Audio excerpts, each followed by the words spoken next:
সবাইকে আজকের লাইভ ক্লাসের শুভেচ্ছা। প্রচণ্ড গরম, আবহাওয়ার তাপমাত্রা অনেক বেশি। সকল কিছুর মধ্যেও আমাদের পড়ালেখায় কোনো অজুহাত দাঁড় করানো যাবে না, তাই আমরা ক্লাস শুরু করলাম। প্রত্যেকে ক্লাসে প্রবেশ করেন।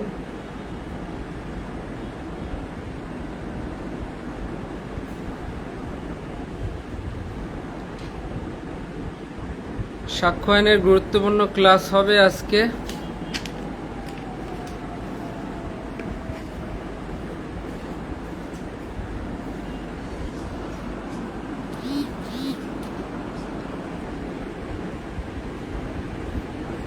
আমাদের হোয়াটসঅ্যাপ গ্রুপে ক্লাসের লিংক শেয়ার করা হয়েছে, সবাই সেখান থেকে ক্লাসে প্রবেশ করেন।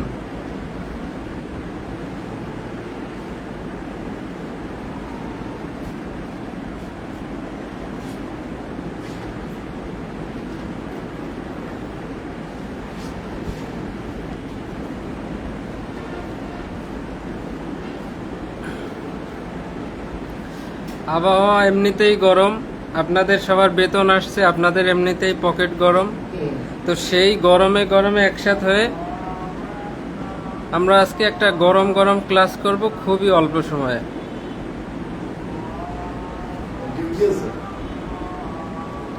রাত্র 9টার সময় রোল কল আছে, আর 40 মিনিট পরে, তা আমরা অল্প সময় ক্লাস করব।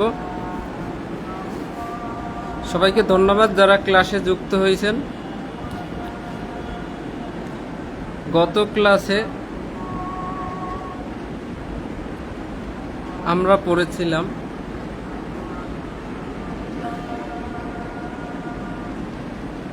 135 থেকে 145 পর্যন্ত।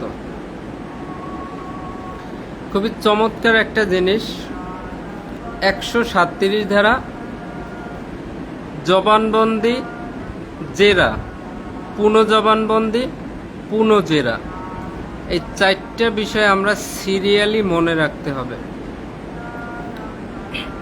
এগুলা কাকে বলে সেই সংজ্ঞা দেওয়া হয়েছে 137 ধারায়, কিন্তু কোনটার পর কোনটা নিতে হবে সেটা হচ্ছে 138 ধারায়। জবানবন্দি গ্রহণের ক্রম বা ধারাবাহিকতা। যে পক্ষ সাক্ষী হাজির করবে সে পক্ষ যখন সাক্ষীকে প্রশ্ন করবে সেইটা হবে জবানবন্দি। এবারে বিরুদ্ধ পক্ষ যখন সাক্ষীকে প্রশ্ন করবে সেটা হয়ে যাবে জেরা। আবার সাক্ষী হাজিরকারী পক্ষ পুনরায় যখন সাক্ষীকে প্রশ্ন করবে সেটা হবে পুনঃজবানবন্দি। আবার বিরুদ্ধ পক্ষ যদি সাক্ষীকে পুনরায় প্রশ্ন করেন সেটা হবে পুনঃজেরা। তাহলে দুইটা পক্ষ, একটা হচ্ছে সাক্ষী হাজিরকারী পক্ষ আর একটা হচ্ছে বিরুদ্ধ পক্ষ। হাজিরকারী পক্ষ নিতে পারে জবানবন্দি এবং পুনঃজবানবন্দি, আর বিরুদ্ধ পক্ষ নিতে পারে জেরা এবং পুনঃজেরা। তাহলে প্রথমে সাক্ষীর জবানবন্দি নেওয়া হবে, এরপর যদি বিরুদ্ধ পক্ষের আপত্তি থাকে তখন তাকে জেরা করা হবে। এরপরে জেরা করার পর যদি নতুন কোনো বিষয় উঠে আসে তাহলে আবার পুনঃজবানবন্দি নেওয়া যাবে। পুনঃজবানবন্দির পরে যদি বিরুদ্ধ পক্ষ মনে করে আরও প্রশ্ন করা দরকার তাহলে সবশেষে পুনঃজেরা করা যাবে। এটা হচ্ছে 138 ধারা সিরিয়াল। তাহলে কাঠগড়ায় একজন সাক্ষীকে দাঁড় করানো হলো। যে পক্ষ সাক্ষীকে আনছে সেই পক্ষের উকিল বলল,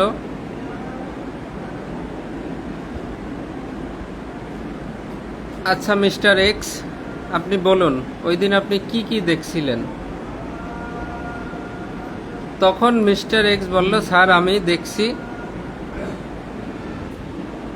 ওখানে কি একজন আরেকজনকে কুপিয়ে হত্যা করছে, আমি পাশেই ছিলাম, আমি একটু দূরে বসেই চোখের সামনে দেখছি। এখন বিরুদ্ধ পক্ষের উকিল এটা শুনে বলল, অবজেকশন ইওর অনার, এই আসামি মিথ্যা কথা বলতেছে, আমি আসামিকে কিছু প্রশ্ন করতে চাই।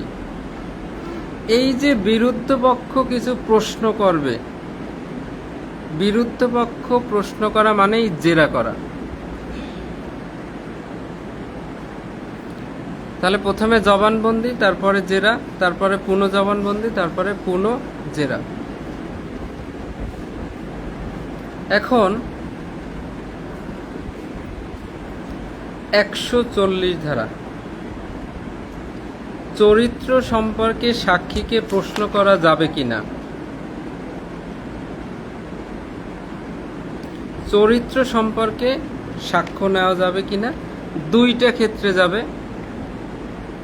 একটা হচ্ছে জেরা করা যাবে এবং পুনঃ জবানবন্দি গ্রহণ করা যাবে।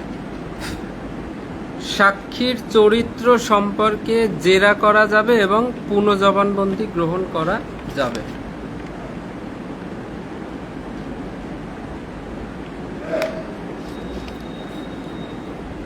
এবারে 141 ইঙ্গিতবাহী প্রশ্ন।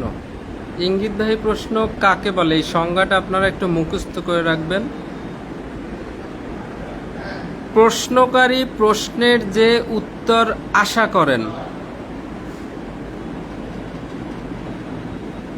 সেই বিষয়ে ইঙ্গিত দিয়ে যদি কোনো প্রশ্ন করেন তাহলে তাকে ইঙ্গিতবাহী প্রশ্ন বলে। ইংরেজিটা হচ্ছে লিডিং কোশ্চেন। অর্থাৎ আপনি উকিল, আপনি চাচ্ছেন আপনি যে প্রশ্নটা করবেন তার উত্তরটা যেন আপনি যা চাচ্ছেন সেটাই যেন দেয়।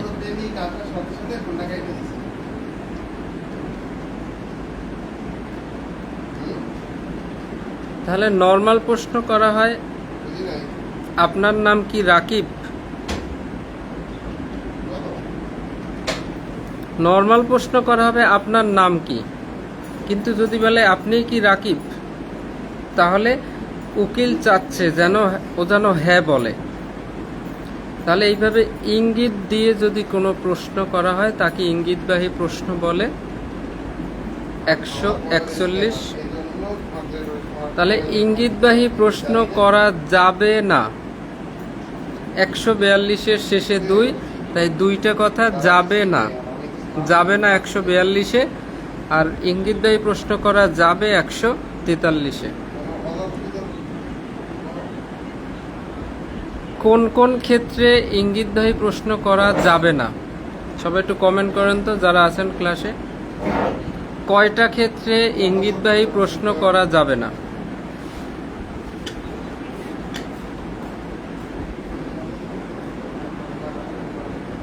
তাহলে দুইটা ক্ষেত্রে ইঙ্গিতবাহী প্রশ্ন করা যাবে না। একটা হচ্ছে জবানবন্দি গ্রহণকালে এবং পুনঃ জবানবন্দি গ্রহণকালে। আর ইঙ্গিতবাহী প্রশ্ন করা যাবে 143-এ জেরা, জেরা করার সময় ইঙ্গিতবাহী প্রশ্ন করা যাবে। 145 কোনো ব্যক্তির পূর্বে যদি কোনো লিখিত বিবৃতি দিয়ে থাকে, কোনো সাক্ষ্য দিয়ে থাকে, পূর্বে একবার সাক্ষ্য দিয়েছে, এখন আদালতে এসে আজকে যদি সেই একই লোক সাক্ষ্য দেয়, তাহলে পূর্বের দেওয়া সাক্ষ্য এবং আজকের দেওয়া সাক্ষ্য যদি মিল না হয়, অর্থাৎ যদি একই কথা না বলে, তাহলে আজকে যেটা বলতেছে এটা যে মিথ্যা বলতেছে সেইটা পূর্বের দেওয়া সাক্ষ্য দ্বারা প্রমাণ করা যাবে, অথবা পূর্বের সেই সাক্ষ্য বা ডকুমেন্টটা আদালতে গ্রহণযোগ্য হবে। তাহলে একই বিষয় সম্পর্কে সাক্ষীর পরবর্তী সাক্ষ্য বিরোধিতা করার জন্য পূর্ববর্তী সাক্ষ্য আদালতে প্রাসঙ্গিক। মানে সে বর্তমানে যেটা বলতেছে এটা যে মিথ্যা, আপনি কিভাবে প্রমাণ করবেন? পূর্বে যে সাক্ষ্য দিয়েছিল সেই ডকুমেন্টটা উপস্থাপন করে যে ইওর অনার, এই দেখেন এই সাক্ষী এই একই বিষয়ে পূর্বে পুলিশের কাছে জবানবন্দি দিয়েছিল যেটা, আর এখন উনি ভিন্ন কথা বলতেছে। তখন পূর্বের যে দেওয়া জবানবন্দি অথবা যে লিখিত বিবৃতি সেইটা আদালতে গ্রহণযোগ্য হবে, সেইটা আদালতে উপস্থাপন করে বর্তমান যে সাক্ষ্যটাকে মিথ্যা প্রমাণ করার জন্য পূর্বের বিবৃতিটা আদালতে গ্রহণযোগ্য হবে।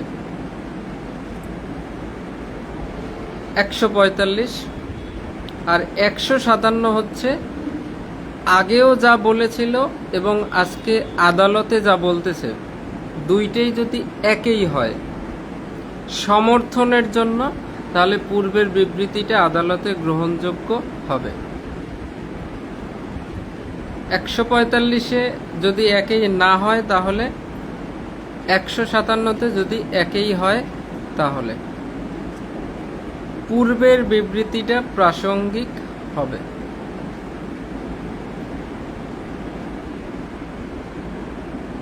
এ হচ্ছে আমাদের বিষয়। আজকে আমরা নতুন কয়েকটা ধারা পড়ি। 146 ধারা, জেরা করার সময় অনেক প্রশ্ন করে। জেরা করার সময় আপনারা যারা আদালত দেখছেন তারা খেয়াল করবেন, সাক্ষীকে জেরা করার সময় এমন এমন উস্কানিমূলক এমন কিছু কথা বলে যাতে সাক্ষী রাগের মাথায় বলে দেয়, হ্যাঁ আমি খুন করছি আমি খুন, ও আমার জীবনটা নষ্ট করে দিয়েছে, আমি ওকে নিয়ে আর পারতেছিলাম না, শেষ পর্যন্ত আমি প্ল্যান করি ওকে আমি খুন করব, আমি আমার বন্ধুর সাথে আলোচনা করি, তারপর বন্ধুর সহযোগিতায় আমি খুন করি। এইটা কখন বলে জানেন? এই জেরা করে যখন তাকে উত্তেজিত করা হয়। আপনি মিথ্যা বলতেছেন, আপনিই খুন করছেন, আপনি মিথ্যা বলতেছেন। প্রথমে কয়েক টাইম সে অস্বীকার করে যে না আমি সত্য বলতেছি, না আমি সত্য বলতেছি। তারপর যখন অনেক উত্তেজিত করা হয় তারপরে সে রাগের মাথায় সত্য বলে দেয়। এখন এই জেরায় যে প্রশ্ন করবেন সেটার তো একটা লিমিট আছে। আইনসঙ্গত প্রশ্ন করতে হবে, যার দ্বারা তিনটা বিষয় উদ্ঘাটনের জন্য 146 ধারা, যাদের কাছে বই আছে একটু দেখেন, এই 3টা পয়েন্ট আপনার একটু মুখস্থ রাখতে হবে। সাক্ষীকে আইনসঙ্গত প্রশ্ন করা যাবে জেরা করার সময়, যার দ্বারা কি করা যাবে? সাক্ষীর সত্যবাদিতা পরীক্ষা করা যায়। এমন আইনসঙ্গত প্রশ্ন করা যাবে যার দ্বারা সাক্ষীর সত্যবাদিতা পরীক্ষা করা যায়। অর্থাৎ জেরা করা মানে কি? ঘুরাই পেঁচাইয়া বিভিন্নভাবে প্রশ্ন করা, আসলেই সাক্ষী সত্যি কথা বলতেছে কিনা, আসলেই সত্য বলতেছে কিনা। তাহলে এমন আইনসঙ্গত প্রশ্ন করা যাবে যার দ্বারা 1 নম্বর হচ্ছে সত্যবাদিতা পরীক্ষা করা যায়, 2 নম্বর হচ্ছে পরিচয় ও মর্যাদা জানা যায়, আর 3 নম্বর হচ্ছে চরিত্রের প্রতি আঘাত করে বিশ্বাসযোগ্যতা নষ্ট করা যায়। চরিত্রের প্রতি আঘাত করে।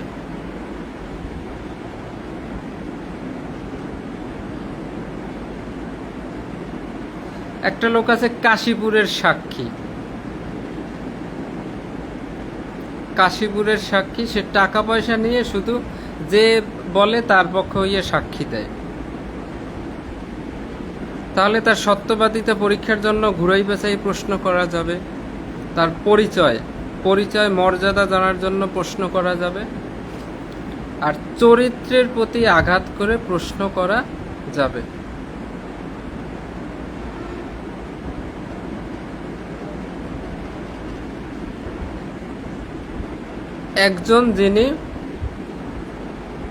একজন যৌনকর্মী, সে কাজ হচ্ছে টাকার বিনিময়ে যৌনতা করা, যে টাকা দেয় তার সাথে যৌনতা করে।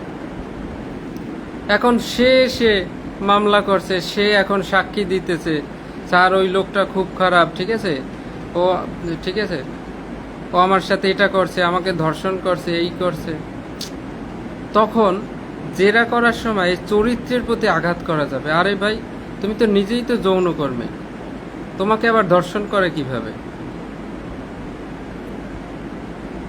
এইভাবে চরিত্রের প্রতি আঘাত করেও প্রশ্ন করা যাবে। 146 ধারাটা হালকা বোঝেন। বলছে আপনি যে জেরায় যে প্রশ্ন করবেন ঘুরাই পেঁচাইয়া, সেই যে আইনসঙ্গত প্রশ্ন করতে পারবেন যার দ্বারা 3টা বিষয় জানা যায়। এমনভাবে প্রশ্ন করতে পারবেন যাতে সাক্ষীর সত্যবাদিতা পরীক্ষা করা যায়, তার পরিচয় মর্যাদা জানা যায়, আর হচ্ছে তার চরিত্রের প্রতি আঘাত করে বিশ্বাসযোগ্যতা নষ্ট করা যায়। 146 ধারা।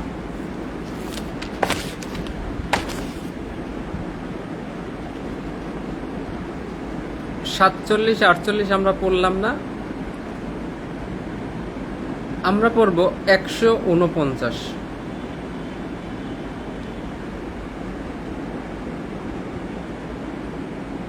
আদালতে উকিল আছে, সাক্ষী আছে কাঠগড়ায়। এখন উকিল কি চাইলেই সাক্ষীকে যে কোনো প্রশ্ন করতে পারবে? যে কোনো প্রশ্ন করতে পারবে না, প্রশ্নের তো একটা লিমিট আছে। এমন প্রশ্ন করলো যা এই মামলার সাথে প্রাসঙ্গিক নয়।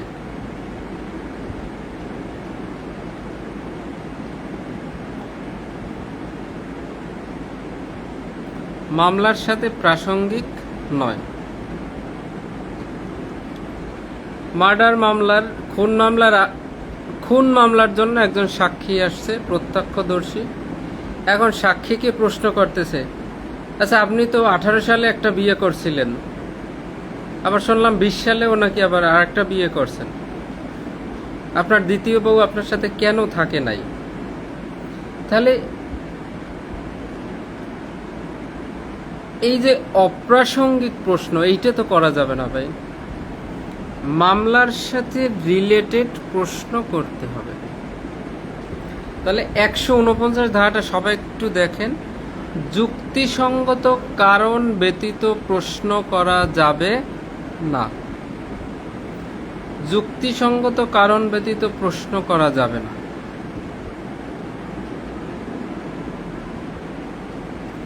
কাউকে দোষারোপ করার পূর্বে, অর্থাৎ দোষারোপমূলক প্রশ্ন করার পূর্বে যিনি প্রশ্ন করবে তার শিওর হতে হবে বা দোষারোপের ভিত্তি সম্পর্কে জানতে হবে।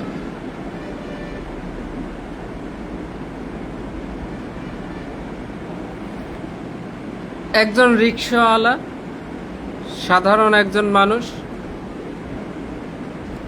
সে রাস্তায় যখন রিকশা নিয়ে বসে আছে তার সামনে একটা ঘটনা ঘটছে, সে ওইটা দেখছে।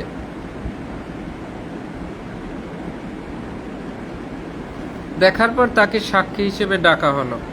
এখন রিকশাওয়ালাকে উকিল যদি বলে আপনি তো একজন ডাকাত, তাহলে উইদাউট এনি ইনফরমেশন সে ডাকাত কিনা উকিল কিন্তু জানে না। না জেনেই কাউকে এই ধরনের যুক্তিসঙ্গত কারণ ব্যতীত প্রশ্ন করা যাবে না। অথবা আপনি একজন চোর, আপনি একজন লম্পট, এই ধরনের প্রশ্ন আপনি যখন তার সম্পর্কে জানবেন, যে কারোর কাছ থেকে শুনবেন যে স্যার এ কিন্তু ডাকাতি করছে আগে, তখন আপনি প্রশ্ন করতে পারবেন। কিন্তু এই দোষারোপের ভিত্তি সম্পর্কে না জেনে 149 ধারা, কাউকে দোষারোপমূলক প্রশ্ন করার আগে দোষারোপের ভিত্তি সম্পর্কে না জেনে আপনি যুক্তিসঙ্গত কারণ ব্যতীত প্রশ্ন করতে পারবেন না। 149 ধারায় যুক্তিসঙ্গত কারণ ব্যতীত প্রশ্ন করতে পারবেন না। কিন্তু যদি প্রশ্ন করে বসে, হঠাৎ একজনকে বলে বসলো যে আপনি একজন ডাকাত, তাহলে তাকে অপমান করা হলো। এই যুক্তিসঙ্গত কারণ ব্যতীত যদি প্রশ্ন করে বসে, তাহলে 150 ধারায় যে উকিল এই যুক্তিসঙ্গত কারণ ব্যতীত প্রশ্ন করবে, আদালত যদি দেখতে পায় যে কোনো অ্যাডভোকেট বা উকিল সাক্ষীকে যুক্তিসঙ্গত কারণ ব্যতীত প্রশ্ন করা হচ্ছে বা দোষারোপমূলক প্রশ্ন করা হচ্ছে খালি খালি, তাহলে এই উকিল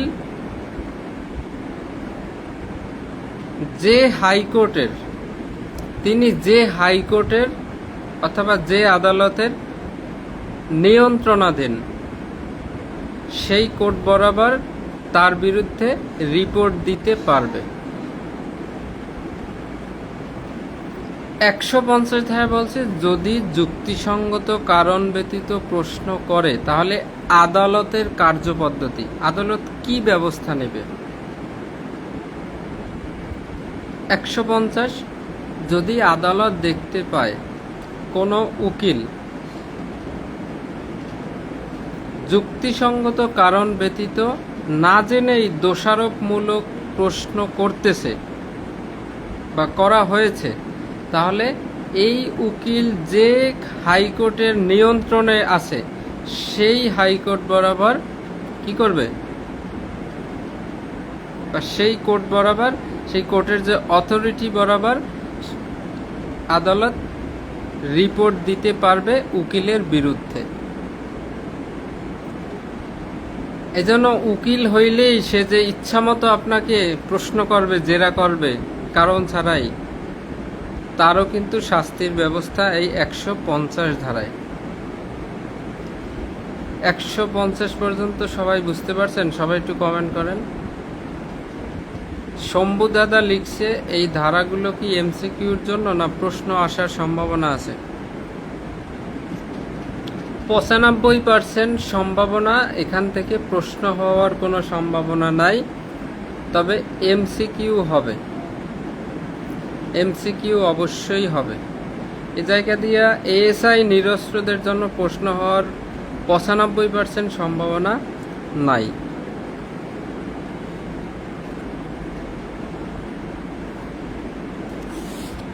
এসে 150, 151, 152।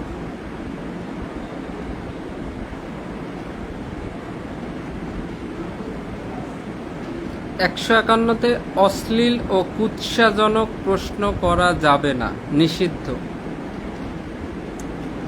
অশ্লীল একদম বাজে ইঙ্গিত দিয়ে প্রশ্ন করা যাবে না, যদি খুব প্রয়োজন না হয়, যে মামলার সংশ্লিষ্ট, অর্থাৎ এই প্রশ্ন না করলে বা এই প্রশ্ন করলে কোনো একটা এই অপরাধের মোটিভ উদ্ধার হবে, এই ব্যতীত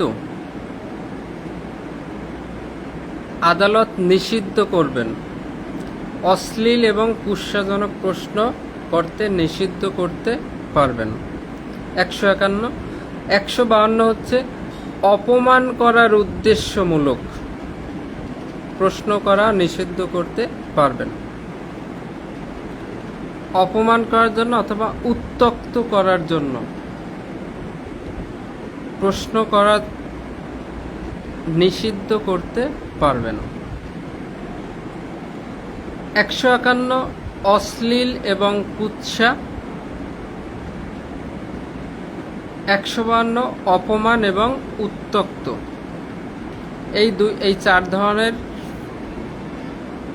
এই চার ধরনের ক্ষেত্রে আদালত প্রশ্ন করতে নিষিদ্ধ করতে পারবেন।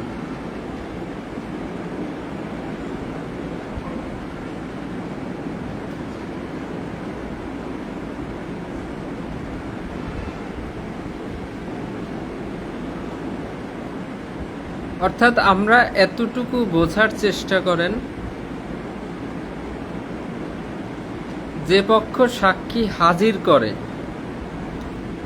হাজির অর্থাৎ যে পক্ষ সাক্ষী হাজির করছে, সাক্ষী তো তার কথাই বলবে, তার পক্ষের, তাহলে সে জবানবন্দি নেবে।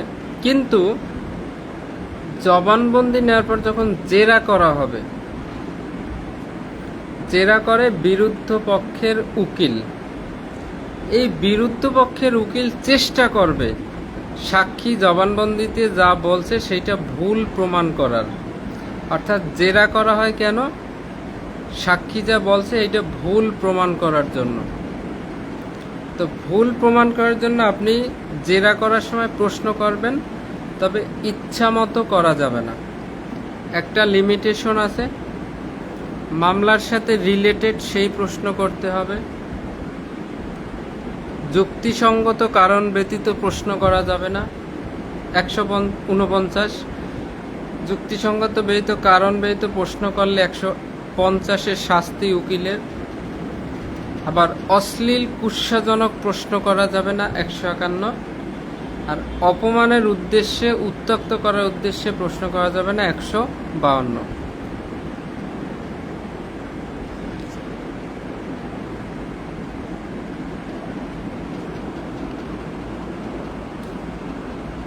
আপনারা কি কেউ ক্লাসে আছেন নাকি ক্লাস বন্ধ করে দিব?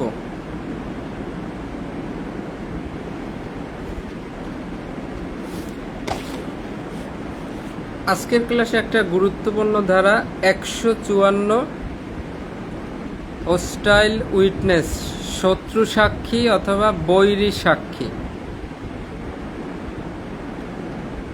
শত্রু সাক্ষী অথবা বৈরী সাক্ষী। আপনি একজন সাক্ষীকে আপনার পক্ষে ডেকে আনলেন, অর্থাৎ আপনার পক্ষে কথা বলবে, এই জন্য একজন সাক্ষীকে হাজির করলেন, কিন্তু সাক্ষী কাঠগড়ায় উঠে আপনার বিরুদ্ধে বলতেছে।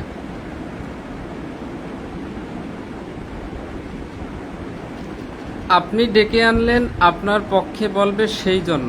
অর্থাৎ সাক্ষী হাজিরকারী পক্ষ কোনো সাক্ষীকে আদালতে হাজির করার পর সেই সাক্ষী যদি হাজিরকারী পক্ষের বিরুদ্ধে কথা বলে বা সাক্ষ্য দেয়, সেটা হয়ে যাবে বৈরী সাক্ষী বা শত্রু সাক্ষী।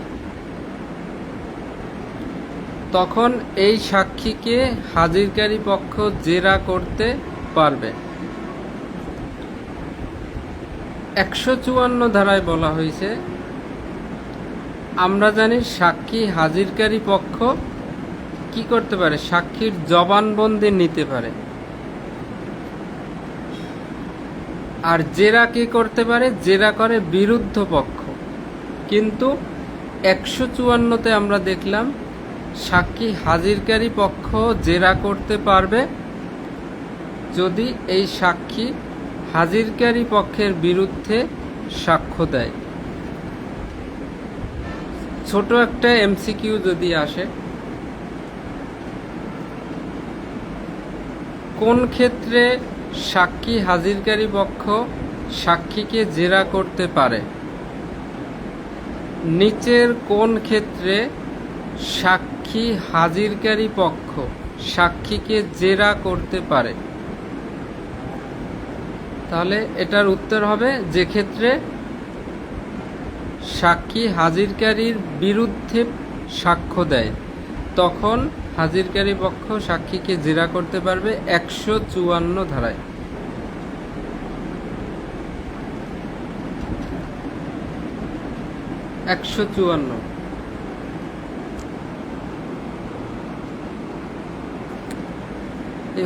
হোস্টাইল উইটনেস অথবা শত্রু সাক্ষী বা বৈরী সাক্ষী কাকে বলে?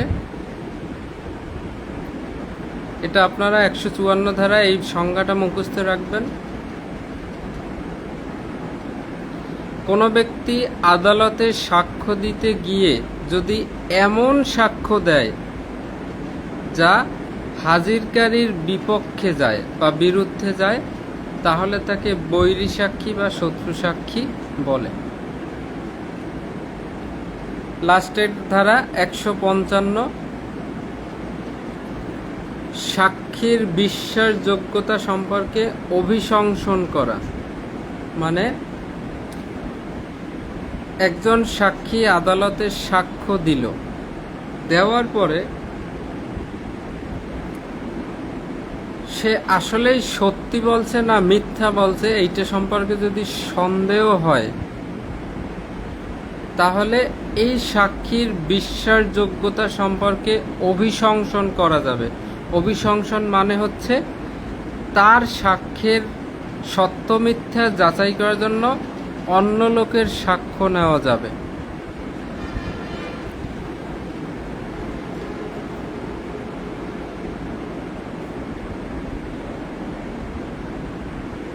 আপনি আপনার পক্ষে একজন সাক্ষী আদালতে হাজির করলেন, তখন আপনার পক্ষের উকিল বলবে, ইওর অনার, এই মামলা প্রমাণের জন্য আমি আমার পক্ষের একজন সাক্ষীকে কাঠগড়ায় ডাকতে চাই। তখন বলবে অনুমতি দেওয়া হলো। সাক্ষী আসলো, সাক্ষীকে প্রশ্ন করা হলো যে আপনি কি কি দেখছেন ওই দিন, আপনি সবকিছু বলেন।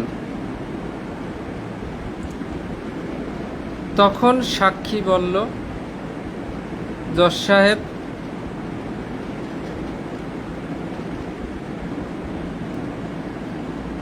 আমি ওই দিন দুপুরবেলা গোসল করে, আমার ঘর থেকে গোসলের পুকুর অনেক দূরে, দুপুরবেলা আমি গোসল করে বাসায় যাচ্ছিলাম, তখন, অথবা চার দোকানে একটা ঘটনা, কয়েকটা লোক চা খাইতেছিল, এক মুরব্বী সেও চা খাইতেছিল, তখন অল্প বয়সী কয়েকজন চা খাইতে খাইতে কথা কাটাকাটির জেরে এক পর্যায়ে মারামারি, সেখানে একদম খুন হয়ে যায়। তখন এই মুরব্বীকে সাক্ষী করা হয়। মুরব্বী বলতেছে, জজ সাহেব, আমি ওই দিন সবার সাথে চা খাইতেছিলাম, তবে আমি এক কোনায় বসেছিলাম, তারপর দেখলাম তারা কথা কাটাকাটি করে, তারপর মারামারি, এক পর্যায়ে একজন খুন হয়ে যায়। এখন এই যে সাক্ষী সাক্ষ্য দিল, এইটা বিরুদ্ধ পক্ষ বিশ্বাস করতেছে না, যে না, অবজেকশন ইওর অনার, এই সাক্ষী মিথ্যা, বানোয়াট, ভিত্তিহীন, গুজব, মিথ্যা সাক্ষ্য দিতেছে, আমার নির্দোষ মক্কেলকে ফাঁসানোর জন্য এই বুড়া লোকটা মিথ্যা কথা বলতেছে। তাহলে এই যে বিশ্বাসযোগ্যতা সম্পর্কে, এখন উনি যে মিথ্যা বলতেছে সেইটা আবার প্রমাণ করা লাগবে। তখন বিরুদ্ধপক্ষ উকিল বলবে, মিলট, এই সাক্ষী মিথ্যা কথা বলতেছে, সেটা আমি আমার একজন সাক্ষীকে ডেকে সেটা আমি প্রমাণ করব। এই সাক্ষীর কথা যে মিথ্যা সেটা প্রমাণ করার জন্য আমি আদালতে একজন সাক্ষীকে ডাকতে চাই। তখন জজ সাহেব অনুমতি দেওয়া হলো, অনুমতি দিবেন। তাহলে ওনার সাক্ষ্যটা যে মিথ্যা সেটা তিনভাবে প্রমাণ করা যাবে।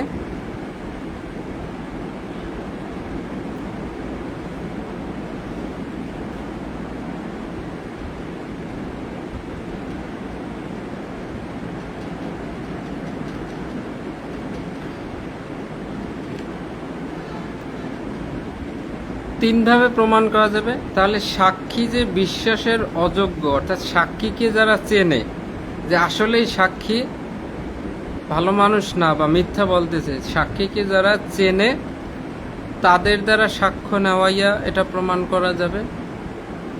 আরেকটা হচ্ছে সাক্ষী টাকা খেয়ে, অর্থাৎ কোনো অবৈধভাবে টাকা পয়সা নিয়ে, অথবা তার সাথে কন্ট্যাক্ট হয়েছে, তাকে এত টাকা দেওয়া হবে এই সাক্ষী দিলে, সেইটা যিনি জানে তার দ্বারা সাক্ষ্য দেওয়াইয়া এই দুইভাবে প্রমাণ করা যাবে। এবং আরেকটা হচ্ছে এই সাক্ষী পূর্বে পুলিশের কাছে যে জবানবন্দি দিয়েছিল আর এখন যা বলতেছে এইটা যদি মিল না থাকে সেইটা প্রমাণ করেও সাক্ষীর বিশ্বাসযোগ্যতা সম্পর্কে অভিশংসন করানো যাবে। 146-এর 3টা পয়েন্ট আর 155-র 3টা পয়েন্ট আপনার মনে রাখতে হবে। তাহলে সাক্ষীর বিশ্বাসযোগ্যতা, একটা সাক্ষী সাক্ষ্য দিয়েছে সেটা আপনি যে বিশ্বাস করতেছেন না, সেই বিশ্বাসযোগ্যতা সম্পর্কে অভিশংসন বা তার সে যে মিথ্যা কথা বলতেছে এটা আপনি 3ভাবে প্রমাণ করতে পারবেন। 3ভাবে সাক্ষ্য দিয়ে এটা অভিশংসন করা যাবে। এক হচ্ছে এই সাক্ষী যে মিথ্যা কথা বলে এইটা যারা জানে, সাক্ষীকে যারা চেনে তাদের সাক্ষ্য দেওয়াইয়া। 2 নাম্বার হচ্ছে সাক্ষী টাকা পয়সা নিয়ে, টাকা পয়সা খাইয়া তারপর এই সাক্ষী দিয়েছে, অথবা টাকা পয়সা নেওয়ার জন্য তার সাথে কন্ট্যাক্ট হয়েছে, এইটা যারা জানে বা এইটা প্রমাণ করে অভিশংসন করা যাবে। আর একটা হচ্ছে সাক্ষী পূর্বে যদি কোনো এই বিষয়ে জবানবন্দি দেয় আর বর্তমানে যদি আলাদা কথা বলে তাহলে সেইটা বিরোধপূর্ণ জায়গাটা প্রমাণ করেও এই অভিশংসন করা যাবে। তাহলে 146 জেরায় আইনসঙ্গত প্রশ্ন করা যেতে পারে যার দ্বারা 3টা বিষয়: সাক্ষীর সত্যবাদিতা পরীক্ষা করা যায়, পরিচয় মর্যাদা জানা যায়, আর কি চরিত্রের প্রতি আঘাত করে বিশ্বাসযোগ্যতা নষ্ট করা যায়।